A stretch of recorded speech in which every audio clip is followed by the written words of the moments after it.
Merci à vous qui nous suivez sur la MIFA Production et Ondo TV. Mesdames et messieurs, bonsoir et bienvenue. Accord d'Alger, le ministre de la Réconciliation nationale, de la paix et de la cohésion sociale, le colonel Ismaël Ouaké, a attiré l'attention de la médiation internationale à sa tête de file, y compris l'Algérie, et une mise en garde sur les multiples violations de l'APR issues du processus d'Alger par certains groupes armés, dont la CIMA, signataire du dit accord. Le mardi passé, Madame le ministre de la Promotion de la Femme, de l'Enfant et de la Famille a présidé à l'Hôtel de l'Amitié la cérémonie d'ouverture du séminaire de réflexion sur les dynamiques d'intégration de la dimension du genre dans les réformes politiques et administratives au Mali. Le lundi dernier, le président de la transition, son Excellence le colonel Assimi Goïta, chef de l'État, a reçu la commission de finalisation de l'avant-projet de la Constitution. Elle était venue remettre au chef de l'État le fruit de son travail. Les modifications apportées sont le nombre d'articles passe de 195 à 191. Quant à l'architecture d'ensemble du texte, elle reste inchangée.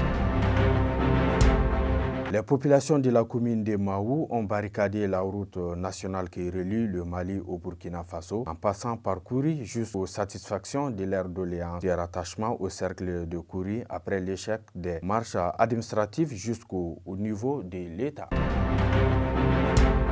Sur inscription du président de la transition, son Excellence le colonel Assimi Goïta, chef de l'État, les ministres le colonel Ismaël Ouaké et Oumar Diarra se sont rendus dans le village de Kanibonzo, dans les cercles de Bakas. Selon eux, leur mission consistait à présenter les condoléances de la nation toute entière aux populations éprouvées par cette énième attaque terroriste lâche et apichak.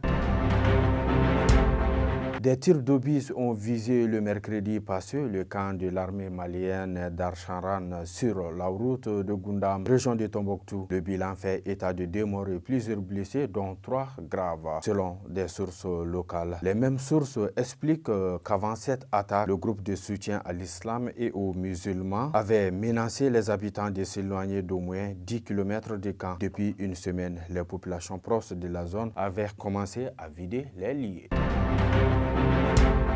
Yanfolila, une dispute entre deux jeunes s'est soldée par un maire. L'acte s'est produit le lundi dernier à Soloba, à 42 km de Yanfolila, chef-lieu de la commune de Yalankouro. Selon des témoignages, la victime âgée d'une trentaine d'années a été poignardée par l'autre et est mort sur le champ. Le suspect a été appréhendé et mis à la disposition de la gendarmerie.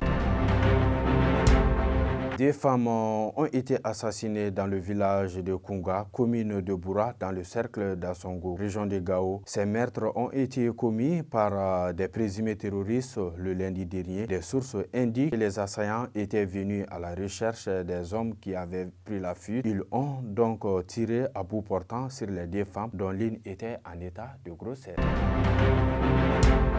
La journée mondiale de la protection civile a été célébrée le mardi dernier sur toute l'étendue du territoire national. Elle a été l'occasion pour les soldats de feu de montrer leur engagement et leur détermination face aux catastrophes. Le thème retenu pour cette édition 2023 était le rôle des technologies de l'information dans l'évaluation des risques.